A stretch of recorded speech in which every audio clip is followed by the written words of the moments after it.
So even after all that thrashing we did last video, where we put in all the rest of the intercooler piping and we fabbed with the radiator hose and all that stuff, I only actually ended up scratching off one thing off the list. The list. We're acquainted with the list, right? I think this is gonna be my drama, my made-up drama. We have to finish this list before Dyno Day, which is in a few weeks. So, like I said, I only scratched off one thing, and then I ended up putting on one. So we still have to do the engine oil, fix the drive shaft, put in the ejectors, finish the fuel system, parking brakes, lug nuts, differential fluids, limited slip additive, drive shaft. What do we got? Exhaust, battery, trans cooler gauge, wastegate, boost controller. That's in the mill, so I ordered a Mac valve so we can run that. I got to run the wiring for it. The coolant, bleed the brakes, and rad power. Rad power. The fuck is rad power, Mike? How can you expect anybody else to understand you? You don't even understand yourself. Rad power. Edit here until you think real hard and figure this out. Rad power. Shock mount. Radiator power steering. Oh, okay. The radiator power. Yeah, because I switched out from the thermocoupler, so I had a thermo switch in there that would just turn on the fans, but we omitted that from our Frankenstein version number 3 of the radiator, the upper radiator hose that I had to make. So I need to. There's actually a wire that hangs out the gold box. It is for coolant, and I have to run that, and then I gotta swap it around. So change a couple leads on the relay for that. Not a big deal, easy stuff. So with that being said, I figured it's like Thursday evening. Maybe we can get this drive shaft up in there. Man, that's a nice looking drive shaft. See that big old beefy bastard? Yeah, we'll do a show and tell. Today, children, on Monkey Fab Garage, we're going to be talking about things that came in the mail. So I got these are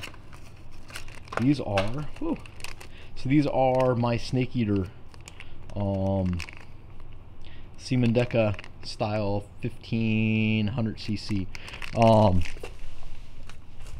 I could have went with like the 210s, like the from Varin, but I figured I'll give the Matt's tried these. He says that he hasn't had any trouble so far. Doesn't mean there won't be troubles. So just, you know, truth be known. But and I think he's about to bump the price up, or maybe he already has. I'm not really sure. Yeah, 28 bucks each for a total of 233 bucks shipped, and it's Snake Eater Performance. I like to give the guy a shot because I can, and it's a veteran-owned business. So Snake Eater, how do you come up with the name Snake Eater? Well, that's kind of like an old way of saying Special Forces. So I don't know if the guy was a Green Beret or part of the Special Forces or something like that. I think he said it was part of First Group. So I don't know. Maybe he's a chaplain's assistant in the First Group. Maybe he's like crawl through the bushes and stab people in the face kind of guy. I don't know, but he's a veteran, so I like to support those guys since I get lots of support. I got these shut-off valves, so they're just all it is just somehow they hit a ball valve inside of a chunk of aluminum. So I probably could have gotten away with going to Lowe's and just buying a set of copper brass shut-off valves. Whatever. We got these guys in so we can finish off the fuel system. I was kind of torn, so I went to Jegs and I was like, you know, just buying stuff. Look, I got about 1 million of these. Jegs is kind of my go-to place. Again with the veterans thing, but they give a veteran discount, which I think is kind of cool. So it kind of makes me want to look. My sloppy cam still in use, Matt, and so I like to use them whenever I can, just cause. So I was looking at gear oil, and Jegs gear oil. I figure why not. I figure what they do is they probably buy it from Redline or Royal Purple or some shit, and then they just repackage it and put their name on it. So we'll give it a shot. And we got some Redline limited slip differential. Look at this. I got a whole You saw me weld that bung in for our air intake sensor, so we got one of those and a pigtail. Pigtail's separate, so you don't get both. Even though it shows in the picture, those bastards. You have to buy the pigtail. But if you just type intake air, intake air temperature sensor pigtail, it popped right up, and luckily it fit. So yeah. Then I got these fancy things. So this again is one of those things that it suspiciously looks like the Moroso, but it says Jegs on it, and it comes with the ARP bolts. So I don't think a lot of load gets transferred to the actual caps themselves because of the design. I mean, it's kind of a circle, it holds it in and then side loads the whole thing based off of that. So anyway, it came with ARP bolts, so you can't screw that up. And that's about the extent of our goodies that came in the mail that we were waiting for. So I think what I'll do is just start cracking away. I think we'll get the fluids in there in the diff, and then get the drive shaft up in there.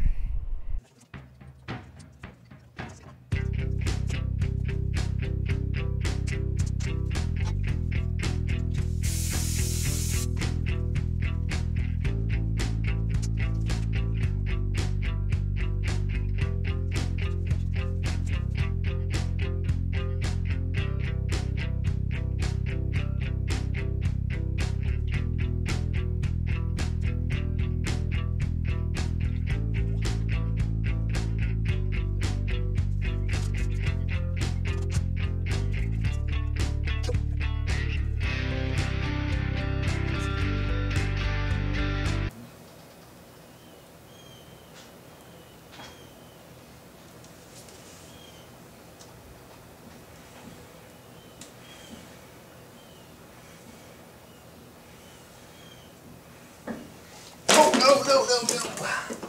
That went horribly wrong.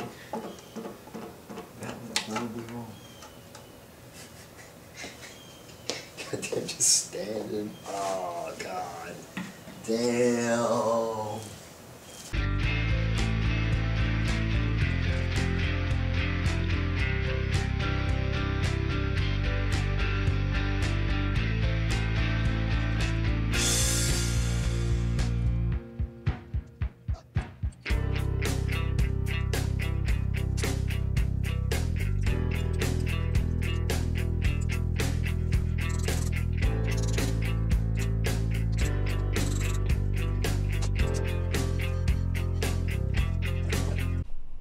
Just in case you're wondering, you probably saw me drop the funnel and spill gear oil everywhere. I've been the victim of several lubricant involved accidents. It's very traumatic, very traumatizing. All right, so yeah, Driveshaft. Let's do Driveshaft. It came with directions. You guys want to see the directions? I'm sure you do. Jegs provided directions for their kit with ARP fasteners. Jegs, U-joint, girdle, 1350, series race yoke, Jegs.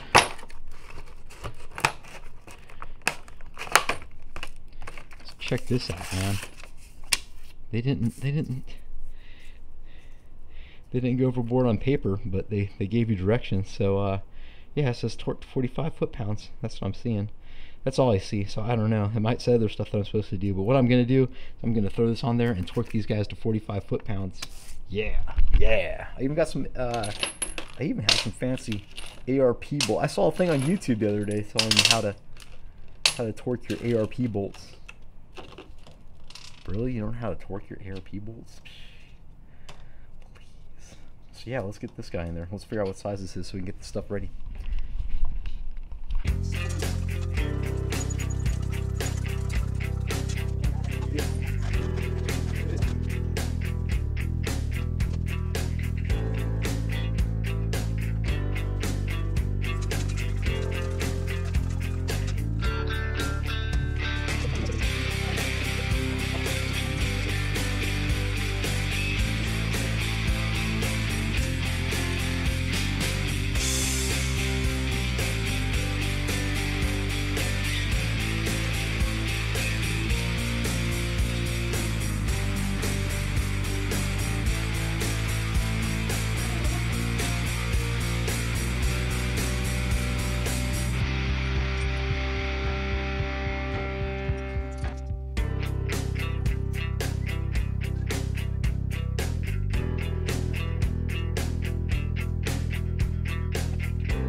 Hallelujah.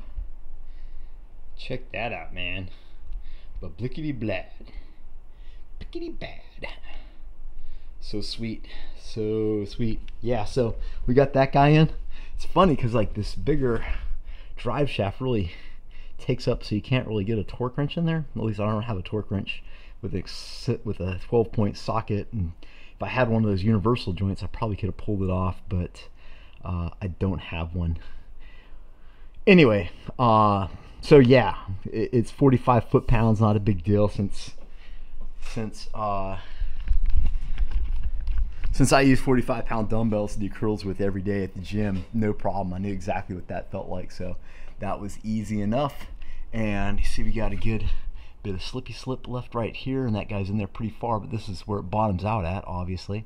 So we got a good, probably an inch there at full droop. When it goes down, it's going to go in a little bit. It's about an 1/8 inch more is what I measured. So good contact in there. I threw a little bit of high temperature grease. Thank you, Mr. Gordon Martin, and happy wedding, or happy, I hope you have a happy wedding and marriage. Happy marriage, is that what you say? Happy marriage? Yeah, we got a drive shaft in this thing. You know what that means?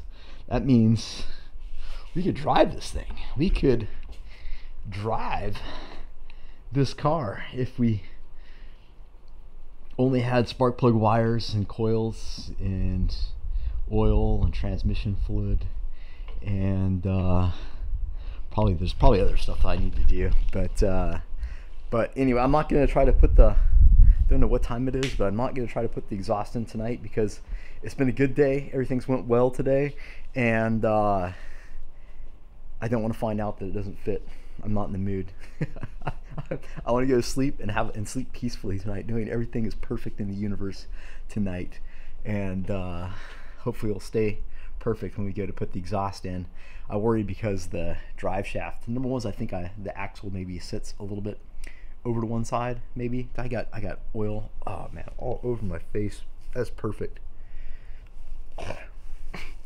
So that stupid drain plug, it had its magnet, the axle, the drain plug, so you can hit those with compressed air. Just have to make sure you're wearing protective just have to make sure you're wearing some kind of eye protection or something, you know, because you don't want little shards of metal spraying off at the speed of light at your eyes. But yeah, air is a good way to get those cleaned off, and I want to make sure it's nice and clean. So obviously exploded and got oil all over me. I told you, lots of lubricated related incidences. Lots of lubricated related accidents. You can never be cautious enough when dealing with lubricants, boys and girls. So yeah, the axle, the drive shaft up in Mill, it's like 3.5 inches. I think it's nominal, so it's probably like 3-inch nominal, which is bigger than the actual 3 inches on the outside. But the old shaft was 3 inches, and it was a pretty tight fit. When I put that exhaust stuff in, I didn't have the presence of mind or foresight to think about what if I have this upgrade. And when I went to pick up the drive shaft, and I looked at it and I was like, oh, ooh. But you know, we can figure anything out. It's not a big deal. So yeah, so we're gonna wrap that up for tonight. I'm rambling, and that's a couple little quick things, and we'll be back at it again tomorrow. I don't think this is gonna be a whole video, but tomorrow we'll be back at it and maybe do the fuel system and the exhaust. I need to show, I did a whole clip on how to put these PTFE lines together, and then I deleted it because I had it in my folder with all my other videos, and I saw it just sitting there and I figured it was just old, and deleted that. So I'm gonna make another video showing you how to use these PTFE lines and the fittings and all that good stuff, and we'll also finish off that fuel system, get the mufflers installed, and then I think we're down to like piddly little shit. I like that. Then we could drive it. So it's already registered. I registered maybe a couple months ago, and it's got insurance and everything. So it's ready to go. It's perfectly street legal, and yeah, I like to have it on the road, obviously, before I drop it in to get dyno tunes, just to kind of work through all the little bugs and whatnot. So anyway, till tomorrow, man. This is Mike Monkvag, signing out.